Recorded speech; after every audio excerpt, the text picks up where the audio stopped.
See, when they Google you, search engines don't always get it right. And when they're wrong, it's your reputation on the line. So what do you do when you don't agree with your search results? Call Reputation Defender at 800-401-6681. Reputation Defender is one of the most trusted names in online reputation repair. We have over a decade of experience in fixing people's search results, and we can help you too. Using cutting-edge approaches, Reputation Defender pushes unflattering information down to lower pages of your search results, where few people ever look. We also promote the good stuff so that it rises to the top, letting you put your best foot forward. Your good name is too valuable to leave to the whims of a Google algorithm. You owe it to yourself to take control with Reputation Defender. Visit www.reputationdefender.com or call 800-401-6681 for free advice on your situation. That's 800-401-6681. Another COVID vaccine being considered by the FDA. It holds a public hearing today on the Novavax vaccine. Initial data shows it to be 90% effective against the original COVID-19 virus. One climber is dead. Several more are hurt after being rescued from Mount Shasta in California. They were caught when snowfall Sunday night turned into ice. Trans athletes in Louisiana will be barred from taking part in girls' or women's sports.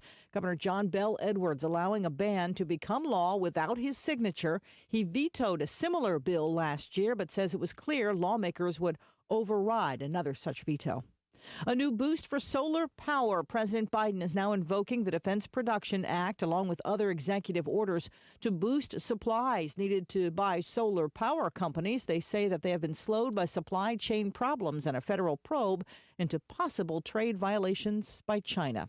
And one of the stars of the Scream series of the movies is out. Hello, Sydney. Beth Campbell has played Sidney Prescott since the first Scream film 26 years ago, but the recent offer for Scream 6? Oh, it's insulting. Campbell says in a statement that she won't be a part of the next movie. As a woman, she has had to work extremely hard in her career to establish her value, she writes, and the offer presented to her did not equate to the value she has brought to the franchise. It's been a difficult decision, she says, but she's moving on. The 5 Scream films have earned over $740 million at the worldwide box office. ABC's Jason Nathanson. This is ABC News. If you have a small business, Staples has your sign. Banners for my bakery? Staples has your sign. Oh, posters for my new pet store. Floor decals for a pharmacy. Every day, Staples associates help every kind of small business create bold signs to make big impressions. And now get $10 off custom signs, banners, and posters when you spend $50 or more. This is your sign, so print it big at Staples. N72. Visit staplesconnect.com/thisisyoursign for details. Scattered showers will be possible today, but it's going to be a little bit more humid more than anything. We have those temperatures heating up into the low to upper 80s in some spots in the lower 90s. By tonight, we'll fall into the mid to upper 60s with highs in the mid 80s and the mid 90s for tomorrow. We do have a better chance of seeing storms ramp up across the region by the afternoon into the evening, and some could be strong to severe. I'm meteorologist Peter Sherwood in the Weather Center. Beautiful day in the neighborhood. Right now we're 65 degrees. It's going to be one of those days, a little hot, maybe a little shower coming this afternoon, but most of the isolated thunderstorms seem to indicate that tomorrow is going to be the day for it. Wednesday, partly cloudy with isolated showers and thunderstorms with highs around 89, but we're getting up to about 89 for our temperature today, and the humidity is going back up today. So let's enjoy as much of that we can. And check on your elderly neighbors. Make sure they have plenty of air circulating in their house so they won't overheat. And drink plenty of fluids. 6 minutes after 8 o'clock, and you're listening to WCAB's Morning Wake Up Call. This is hour number 3. My name's Bishop. Jim Bishop. In the studio with me right now this Tuesday morning is Andrew Tisdale, financial advisor with Edward Jones. Good morning, sir. Good morning. You kind of intimidated me there for a second. A bishop. I thought you was a Baptist. I am Baptist. Not many bishops in the Baptist. Not many bishops in the Baptist. Yeah, that's right. How's your weekend? I had a good weekend, yeah. It's been pretty. Yeah. It's been pretty. Did you go fishing? I'm trying to think. Nope, I didn't get to go this weekend. We was at Appalachian State playing. It was a beautiful stadium, able to play some baseball there. And they have a team that's going to play the Owls coming down here soon. Oh, yeah? They have the Boone Bigfoots. and they're going to play the Owls. That's going to be pretty interesting. Should be interesting. Yeah. Then the Savannah Bananas was here the other day. I need to pay more attention. What about the name, man? Have you ever seen them on live? I haven't either. I just seen them on YouTube. It's entertaining. Is it really? That's right. Very entertaining. I'll send the name, but I guess whatever turns you on. That's different strokes for different folks, right? That's right. The Owls are entertaining. They have some local people playing. Yeah, they do. Yeah. I think somebody told me 1,700 people showed up Sunday night. That's a good crowd for there. Crowd, yeah. Hopefully we'll see some more come. Hope they have a good season this year. Absolutely. Tell us what you got on your mind. I want to talk about how do I look at my statement. We all have seen our statements kind of drop down in the words of everybody, in the words, I've lost money. Okay, is that the truth? Have I lost money? Here's something we need to talk about. Your statement is your value that is measured by dollars. We were at the baseball tournament. There was some actual scouts there at the tournament this weekend. Kid comes up to the plate. All the scouts surround him. Strucks out. Next time at bat, they come back around. They want to watch him. He strikes out. He batted a third time. He struck out. But that didn't deter the scouts that were looking at this actual player. And it was kind of confusing to me. I said, this player is supposed to be really good. He just struck out 3 times against a pitcher that nobody's even heard of. And everybody says, oh, we're going to go to that pitcher. No, the scouts actually stayed and talked to that one player. And one of the scouts actually was kind enough to talk to me. And I asked him, I said, why are y'all so interested in a player that struck out 3 times? He said, because we see potential, and we see potential in the value that they can bring to our team. Now think about that from your investment standpoint. When you start seeing your statement go down, yes, we've struck out a few weeks. We've been striking out. In baseball, people are going to strike out. People are going to hit the ball hard, and it's going to go right to someone else. But remember, your value is measured by dollar signs. So have you lost money? Not necessarily. What is the value, the true value of your investments? If you're invested in ExxonMobil and you've seen that your values drop down a little bit, that means if you sell it today, you're only going to get out what your statement says. But is that the true value to you and what it produces for your life? When you start looking at your investments, thinking about bailing out, take a time and look at, okay, what is the true value here? If I sell my Exxon stock, guess what I'm going to forfeit? I'm going to forfeit all the dividends that it's been paying me to help me get through my retirement. I'm going to forfeit all of the opportunity that's left to actually grow back. The price it is today is nowhere near the highest price it's ever been. The potential is still there. Look at your investments and think about it from now as a standpoint of what is the actual potential for this? If I get rid of it now, am I actually fulfilling the full potential of it? And 2, am I forfeiting basically passive income? Because those dividends are passive income over and over and over. And there are companies out there that have paid that dividend for 30 years and raise it every year. So, yes, we've had some strikeouts here the past few weeks. But is it time to bail out? Let's look at the potential. Let's look at what I'm going to forfeit. If this college does not sign this one particular athlete just because he struck out 3 times, then they're not going to get an athlete who can run faster than anyone else. And they're not going to get an athlete who's 6'4", 6'5", and has the potential to develop into a top quality player. Well said. That's a good example of what that all actually means. We are trained to look at it by dollars. That's the best way to do it. There's nothing wrong with that. But you know what? That's what we got to realize is if you sell out today, that's what somebody's willing to give you for your investments. Is it really worth that, or is it worth more? And sometimes we may never get to what we feel like. I may never get what I feel like the full value is. If I have a portfolio that's consistently giving me the income I need for the rest of my life, and I don't have to worry about running out of money, how valuable is that? Am I willing to bail out and forfeit that? I don't think so. That's one of those folks like you standing by helping folks answer all those questions they have in their mind about what they should do. And I'm honored that I get to do that.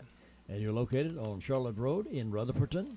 What's that address? 233 Charlotte Road, Rutherford, North Carolina, 28139. Good. And telephone number is 828-287-9197. Still is. Good. I'll see you next week. Y'all have a great day. Thanks. 12 minutes after 8 o'clock. Hopefully we'll have the commission report this morning at 8:30. Right now we have some news from here and there, including the Sheriff's Report with Sheriff Chris Francis.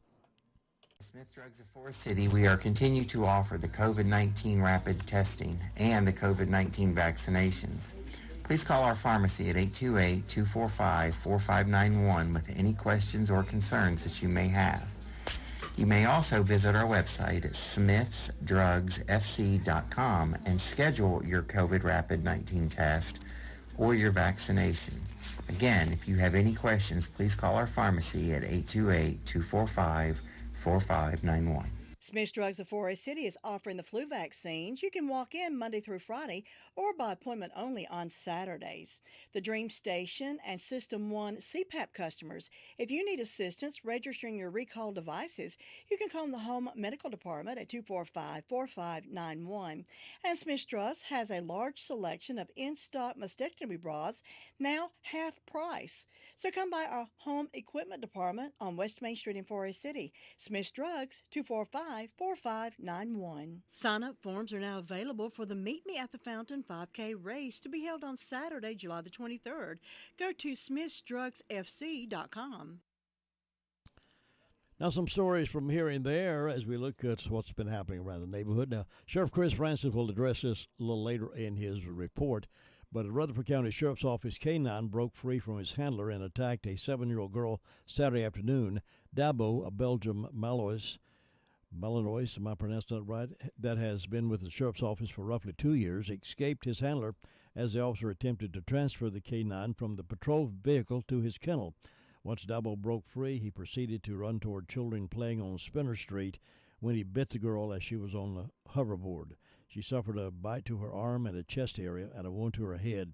The child was taken to the hospital where she was treated and released, according to Sheriff Chris Francis. John Roberts, a neighbor who also lives on Spinner Street, next door to the handler, said Dabo tried to drag the child by the hair after the bite. Francis said he and the handler are distraught over the incident. The sheriff said he visited with the victim and her family over the weekend. Dabo is working with his second handler since beginning as a K-9 for the sheriff's office after his original handler left for another career. Dabo was reassigned and trained for a new handler, but not before an extended amount of time out of service. Dabo just recently returned to service. Because of Saturday's incident, Dabo will no longer serve as K-9 for law enforcement. Francis said he would like to find Dabo a new home, but his fate will be dependent on the results of an investigation by Spindale police. This marks the only time the K-9 has bitten anyone other than a combative suspect during an arrest. Roberts said that he prefers the dog no longer stays on Spinner Street. We have concerns about the dog being in the neighborhood, Roberts said. Sheriff Francis will address that more in his report coming up here in just a few moments.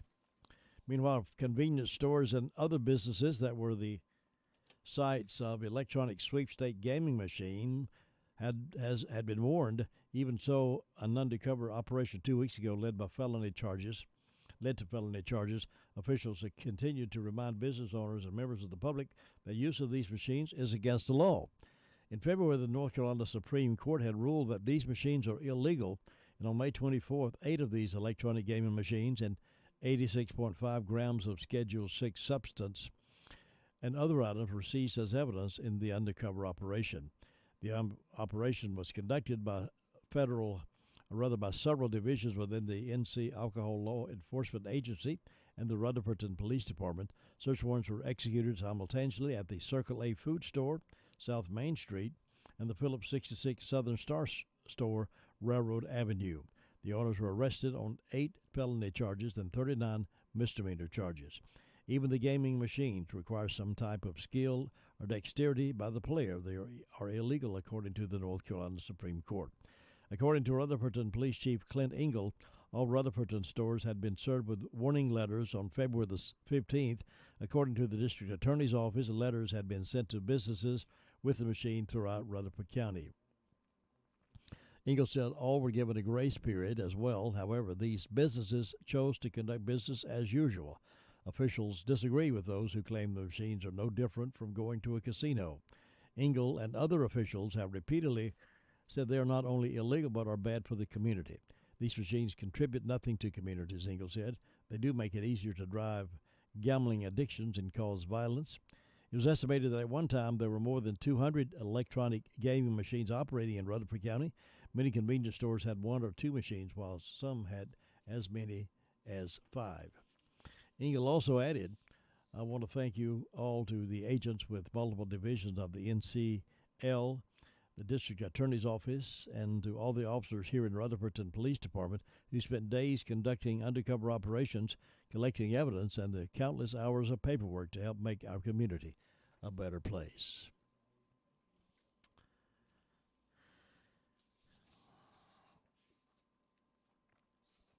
And another note from the Daily Courier, it looks like the town of Rutherford is interested in selling alcoholic beverages on Sunday morning now. Sunday sales of alcoholic beverages can now start as early as 10 a.m. in Rutherford. Thanks to the action taken by the Rutherford Town Council June 1st, officials in Spindale and Forest City are expected to take up this matter as well as at a council meeting this month. North Carolina General Statute will allow municipalities to adopt ordinances allowing the sales beginning at 10 a.m. According to Rutherford Town Manager Doug Barrick, local businesses have asked for the change. Previously, alcohol could not be served before noon on Sundays. The ordinance affects malt beverages, unfortified wine, fortified wine, and mixed beverages. Spindale Mayor Mickey Bland said Monday this cooperation and coordination among the 3 towns is not unusual. Barrick told the council that he, along with the town managers of Spindale and Forest City, drafted the sample ordinance. All 3 town administrations agreed to present the ordinance in June to allow for uniformity when it comes to alcohol ordinances, according to Barrick. The town leaders informally agreed years ago to coordinate their local ordinances regarding alcohol sales. Mickey Bland said the Spindale board will have the final say for Spindale. So, looks like they're going to start selling booze during Sunday school hours. 19 past the hour. Stop by Tony's Produce Market, located at 773 North Washington Street, Rutherford, for your supply of fresh fruits and vegetables. It's the season for that. You can find watermelons, spring onions, half-runners, okra, squash, zucchini, corn, fresh organic milk and eggs, jams and jellies, local honey, and now in local peaches.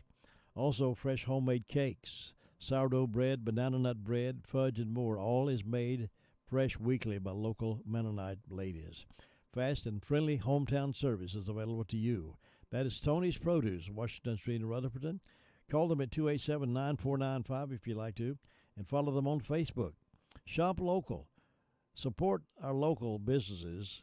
I know it's convenient to go to some of these big chain stores, but good gracious, let's support our local guys and go to Tony's Produce and get it fresh.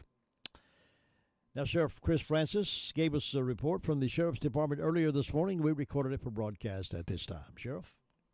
In the last 24 hours, the Rutherford County Sheriff's Office has responded to 174 calls of service. There have been 14 arrests processed at County Jail. Currently incarcerated, we have 206. Among those arrested by the Sheriff's Office, Elijah Rashawn McDowell, a 19-year-old male in Monroe, North Carolina, was charged with assault on a female and injury to property, had to see a district court judge for his bond. Drexel Lewis Green, 39-year-old male of Forest City, was charged with failure to appear and received a $500 secure bond. Alvin Lee Vickers II, 32-year-old male of Union Mills, was charged with safecracking, larceny of a motor vehicle, possession of a firearm by felon, breaking and entering, larceny, and larceny of a firearm, received an additional $60,000 bond from the charges he was already in jail for. Thomas Andrew Ray, 29-year-old male of Forest City, was charged with assault on a female, received a $1,000 unsecured bond. Teresa Danielle Oswald, 25-year-old female of Gaffney, was charged with 6 counts of failure to appear, and received a $2,000 secure bond. Brandon Mark McFarland, 27-year-old male of Forest City, was charged with 5 counts of failure to appear felonies, and they received a $55,000 bond on those charges. Robert Benjamin Parker, a 43-year-old male of Forest City, was charged with assault, communicating threats, and injury to property, received a $2,500 unsecured bond. Kenny Edward Buff Jr., 36-year-old male of Forest City, was charged with assault on a female. We'll see a district court judge for bond today. Travis Lee Gabbery, 31-year-old male of Ruffton, was charged with failure to appear. Looks like received a $60 bond. Jason Allen Thompson, 40-year-old male of Ellenboro, was charged with failure to comply child support and received a $20,798 actually cash bond, $20,798 cash. Malik Ishmael O'Neill, a 26-year-old male of Old Fort, was charged with possession of Schedule 2 narcotics and received a $5,000 secure bond. Darius Lee Carson, 37-year-old male of Ruffton, was charged with failure to comply non-support and received a $930 cash bond. Among our instance, we had a financial card fraud, Morkai 120 in Mooresboro. Suspect used the victim's debit card without authorization, amount of $3,000. We had a larceny on Owensby Road in Ruffton. There was 50 bins of hemp. It looks like there was 2 partners in that organization, and one had an agreement not to be a partner anymore, and after that agreement had taken large amounts of their product, and that is under investigation. We had a break-in, enter, and larceny North Main Street. Looks like there in Henrietta, a storage unit was broken into. It's pinned in the inventory.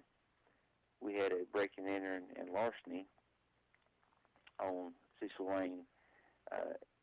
and Hell Lane in Ellenboro.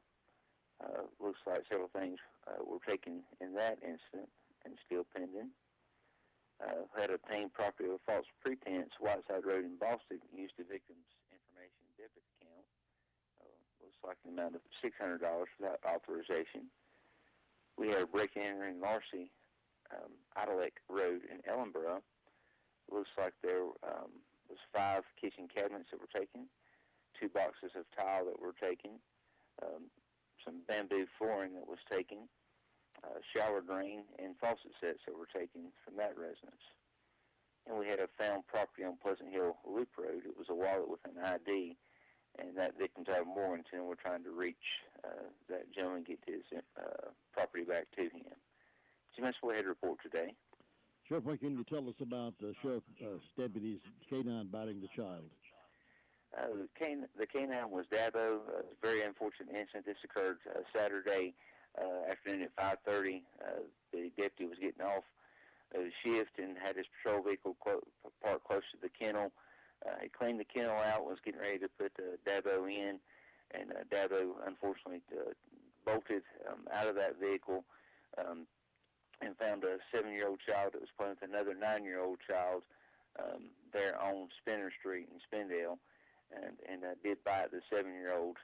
The little girl was on a hovercraft and bit her at least once on the arm and chest area, and then she had another wound on her head, which was possibly another bite or from falling off of her hoverboard, but it possibly was a bite. She was taken to Rutherford Hospital and treated and released there Saturday night. But just a very unfortunate incident. Just praying for that little girl. She's a strong little girl, but she should not have went through that. And very unfortunate. And we did go ahead and remove Dabo from service from the sheriff's office. He will no longer work in law enforcement, as well as we have removed him from that area. So he will no longer be living in that neighborhood, and we will go ahead and work with Spindale Police Department through their policies and procedures and town ordinance, and when that is through, we'll see if we'll be able to adopt him to hopefully a non-law enforcement agency out of county, but again, that'll be after due process with the Spindale's ordinance. Huge being at home. The fans were unbelievable. That's what we want to win. That's it. And it was a lot easier at home. The best of 3 Super Regionals start Friday and Saturday and will determine the field for the College World Series in Omaha that gets underway June 17th. This is NCN Sports. If the power goes out for your business, are you prepared with a backup? Without electricity, security systems go down, refrigerated items spoil, and customers are turned away. In other words, your business loses money. Control your power. Control your business with a Generac automatic standby generator. Alternative Power is North Carolina's Generac generator experts. In fact, all Alternative Power does is provide backup power. Financing options are available. See more at alternativepower.com. ncgreenpower.org. Are you shopping for backup power and tired of being told it'll be several months for delivery? Alternative Power has hundreds of units in stock and can have your generator installed in a matter of weeks, not months. A Generac automatic standby generator from Alternative Power guards your home against blackouts caused by weather of all types. Rather than considering a home generator when a storm is approaching, prepare now with a Generac automatic standby generator. Alternative Power, North Carolina's Generac experts. See more at alternativepower.com. A National Football League franchise is reportedly about to be sold to an heir of America's top retailer. Nothing has been finalized, but numerous reports say the Denver Broncos are about to be sold to a group headed by Rob Walton, an heir to the Walmart fortune. And it's likely to be a record price for an NFL team. Reports say Walton's bid will be around $4.5 billion. That would easily break the current record of $2.2 billion paid for the Carolina Panthers 4 years ago. The NFL team considered the most valuable right now is the Dallas Cowboys. Forbes estimates the Cowboys are worth $6.5 billion, but they are not for sale. Steve Futterman, CBS News. A record price, again, $4.5 billion. I wonder if Walton asked for a rollback. I can see it now. The Broncos' new helmet logo is a yellow smiley face. Josh Zach, NCN Sports. Scattered showers will be possible today, but it's going to be a little bit more humid more than anything. We have those temperatures heating up into the low to upper 80s in some spots in the lower 90s. By tonight, we'll fall into the mid to upper 60s with highs in the mid 80s and the mid 90s for tomorrow. We do have a better chance of seeing storms ramp up across the region by the afternoon into the evening, and some could be strong to severe. I'm meteorologist Peter Sherwood in the Weather Center. Peter Sherwood, we do not want any heavy storms. A little rain will be okay. No heavy storms, okay? Can we have that agreement? Not today anyway. 67 right now and partly cloudy skies. I think we may have some rain later this afternoon. And winds about 7 miles per hour, gusting to 12 miles per hour today. And tonight we're dropping back to 68, about where we are right now for the overnight low and light wind. Getting up almost to 90 today for our daytime high, and the humidity is increasing today as well.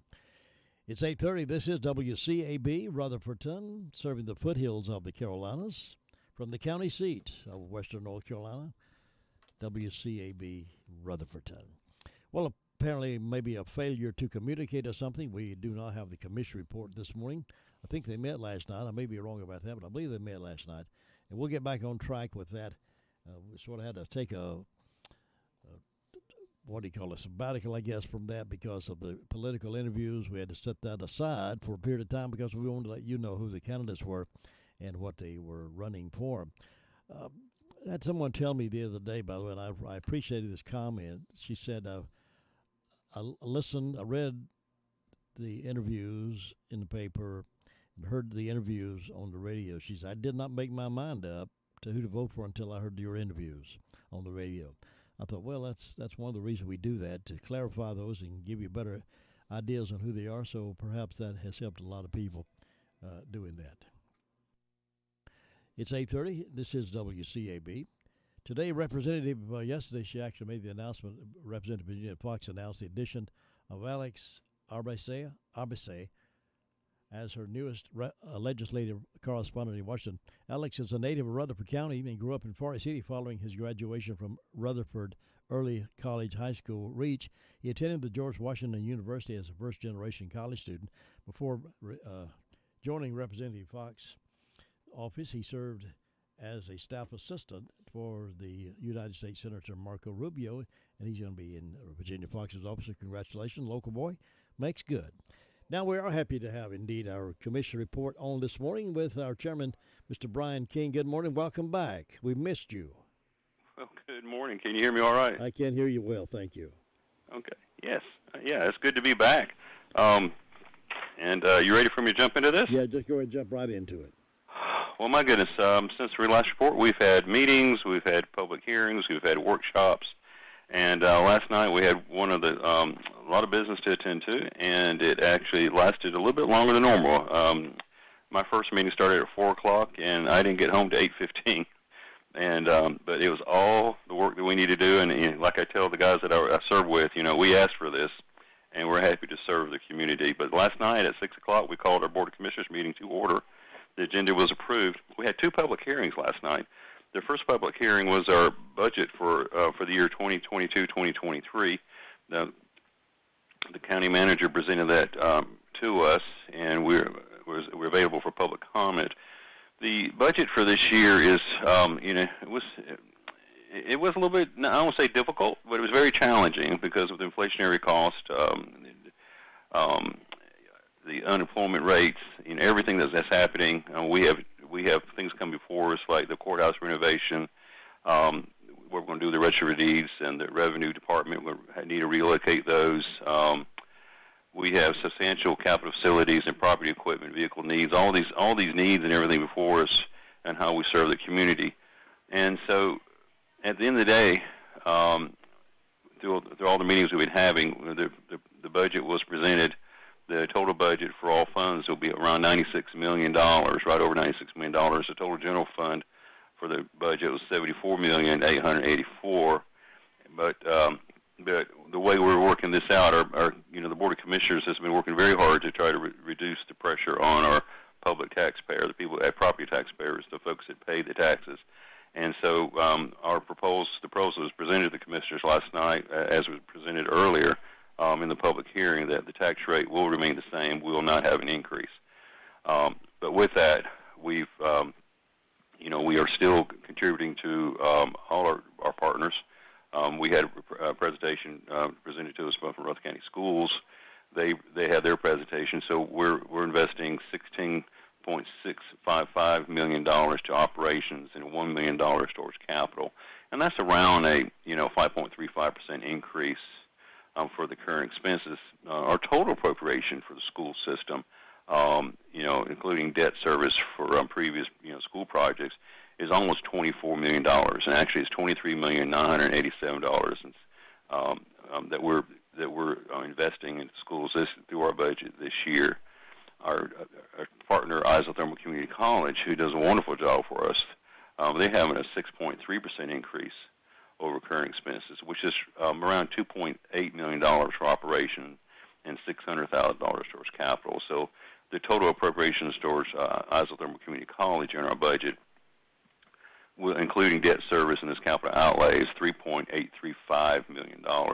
So these are investments in our community that that we do every year, and because it's important. Education is important, our college is important, and all the services that we provide. We did have the presentation as well as part of that is our solid waste enterprise fund, and the enterprise fund is if you recall, this is for our solid waste. It's an enterprise fund, but basically, so it's a set aside on its loan. It doesn't make money, it doesn't lose money, but it just has to keep its cost. There's a small contingency for capital replacements, but there is a small increase in the solid waste fee. For example, the tipping fee for MSW went from $64 a ton to $69 a ton, and the Bush tipping fees went from $35 to $40.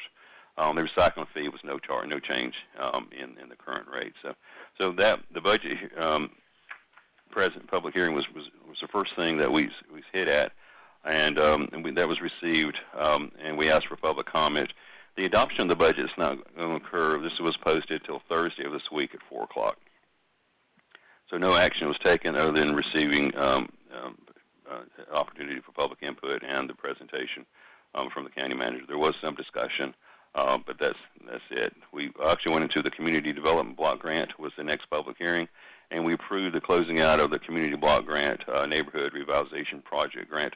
This was pretty good. I'm sorry I don't remember the exact number, but there were 12 to 17 homes that this grant was used to for low income homes that needed some work, and all the monies were used on it. I think we had around $1,000 left over, which is really good. So when you have money left over, we have to give it back to the community development block grant folks to recycle itself into the next project. So we really appreciate everyone working on that. That's a great project. We went to the consent agenda, which really approved that. That was previous minutes and tax refunds or releases.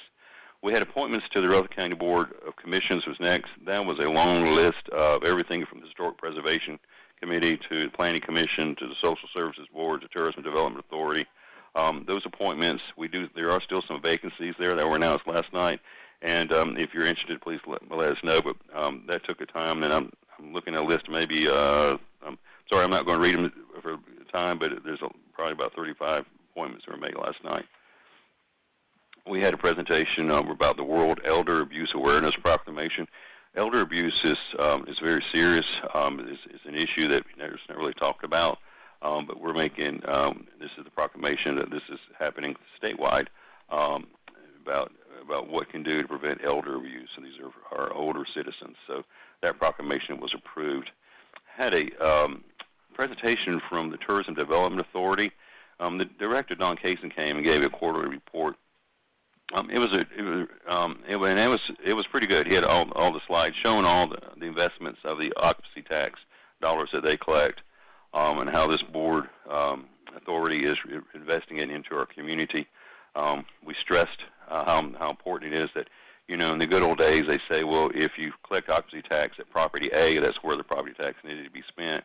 Where the theory is now, if you spend the occupancy tax throughout the community, not only do you reduce the burden of the local taxpayer, but the local taxpayer and the visitors reap benefit of the improvement to the community. And that's what you've been seeing with the TDA, and we applaud them on that and their continuing efforts to use these occupancy tax that we receive from the visitors to our area to invest in our community. And there's a whole list of projects that they're working on, and that's on our website. And that was a really good report. So kudos to TDA for that and their investment through our entire community, and so that was presented to us.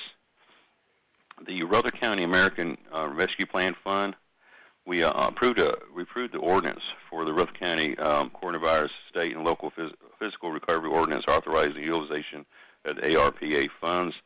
So what we did is that was a step that we have to do in order to use those funds towards projects in our community, and that ordinance was approved. And then I'll get back to this in a minute, because then the next item was under new business was the budget amendments, and the county capital facilities vehicles equipment project ordinance of 2022 was the next item. And all these things I'm telling you, Jim, I'm giving you maybe a snapshot of the discussions that were happening, because our meetings ran long, but it ran long because it needed to, because we had to have discussion. We approved at that time we approved the budget amendments and the county capital facilities, vehicles, and equipment project ordinance. We did that. We had a tremendous amount of input from the community of requesting use of the ARP funds. We also had through our partners, and also we had a tremendous amount before the county. And so what we did is we looked at the projects coming before us in our community, and not only to improve the lives of our community, improve the serviceability, but something that would impact the entire county. And then, but another key factor is to reduce the burden or future burden on the taxpayer. And so we approved the projects. These are Tier 1 or Priority 1, Priority 2 projects in the past that have always been pushed off. We put them in a bucket of their own to address now. And I'm going off the top of my head, but we do have a list of things. Will be including the relocation of the Board of Elections office to a facility, the improvement of the library in Rutherford to that. We have the work that we have to do. Excuse me, let me get to my notes regarding the courthouse expansion. So we have We have the quarters renovation, which we do have state funds, but the Register of Deeds office and the Rotary Department will need to be relocated for that renovation. So that's included in this. A new animal shelter. We haven't had an animal shelter in 50 years. And so, that's been before us, before the county as a list of priorities. So all these are included in what we just voted on last night, and others. And I'll be talking about 911 soon in a few minutes. But these are items that we've been working on for years, the county, to improve not only our ability to serve our community, to have better consumer services is the way I look at it. And that was the word I used, excuse me. But also, again, to reduce the burden of the local taxpayer. By doing this, we have other towns in our area that are proposing tax increases. We were able to not raise taxes. And so it's some hard decisions to make, but I think it's going to be a great benefit for our community when they see the outcome of these investments of these ARP monies. The next item was the audit contract. We had bids went out for audit contracts. Our county receives high marks on how we maintain and take care of our monies, how we from third-party auditors and others. And so we approved Gillian as our audit services for the next 3 years. You do a 3-year contract to keep the rate low. We did have another bidder on that, but they were going to put 350 hours less into the project, and we wanted a full. We decided to go to this one, which is a little bit more expensive, but it was more in depth. We handle a lot of funds. People don't realize that we're only responsible, and I said that earlier in the conversation. Our budget is $74.8 million, but our total budget is $96 million. And the difference is the state and federal funds that we're responsible for. So we want to make sure that we're audited, that we're taking care of not only our county dollars, but the state and federal dollars that flow through our county for the projects that we maintain and for our trading partners, such as senior centers and Veterans Affairs and such. After that, we had the audit contract was approved with Gillian. After that, we went to the assistant policy, procurement and disbursement policy, service agreement for the urgent repair and essential single-family rehabilitation program for 2022. And I asked them when they brought that to us, isn't there an acronym or something, but there wasn't. And so this is urgent repair and essential single-family programs for 2022. This is another service that we provide with our partners to help those in need. And that program was approved for 2022. One change in it from the previous year, if somebody or a family unit has been on the waiting list, and when they do the rankings, because they have to do a ranking of who qualifies because their money is limited, the ranking has been changed to allow that, or the determination of the ranking has been changed to allow for more points to go to those that have been on the waiting list longer. So that was approved last night. An important factor that we do, which is next, is security. If you recall, a few months ago when we were discussing, we made cybersecurity a priority. We've done training through all our employees. We implemented new processes because cybersecurity is very critical, and so you don't want anyone attacking your network and such. But last night we authorized the county manager and the county attorney and the commission to negotiate terms of a new contract with SHI. This is for our Sandpur maintenance contract. This is basically the backbone of our network. This is where all our data is stored. This is how it's maintained, and it came before the board last night because it's a 3-year contract. It's more than 1 year, and this is for the Rutherford County and the DSS pure storage of all our data. This is very secure and highly efficient. The Juvenile Crime Prevention Council's recertification, this is a process where they present to us who they are, who their members are, and it needs to be certified by state law, by the Board of Commissioners. That presentation was made last night, and of course it was approved. And the last item before we went into closed session was the restructuring of the Rutherford County 911 operations. So last night we had a discussion about the 911 operations, and what we did is we approved the transfer of that into from the office of the sheriff to the county. So it's going to be under the county umbrella. This is part of a plan that we started looking at about 3 years ago of doing a consolidated emergency service model. And then, part one of that was for the 911 to come under the county. And that'll be effective July 1st, 2022. And again, this is the thought here is, and the plan is to improve the services in our community. We noticed that, in the past, that we have great employees, great folks, and in all our EMS, Office of Sheriff, fire departments, and such. But right now, and I personally saw this, that when we had, like the fire in Lake Lure and the fire down there, what used to be called Horsehead, the communication among all the emergency personnel was key, and we're looking at what we can do to improve that model. And this is it's actually on the website, but this is a emergency services reorganization where we can have a better emergency services department where we were all communicating. And the first step was migrating, transferring the 911 Operations Center out from the office of the sheriff into the Rutherford County itself, under the Board of Commissioners and the county manager. After that, we went to closed session under NCGS 143-318-1183 to discuss some confidential opportunities for our community. And we came out of that and we adjourned, and then it was time to go home. You were ready to go home by that time, weren't you? Well, yes and no, sir. It was one thing that did happen last night is that, we were talking about the capital needs of the county kept being pushed off.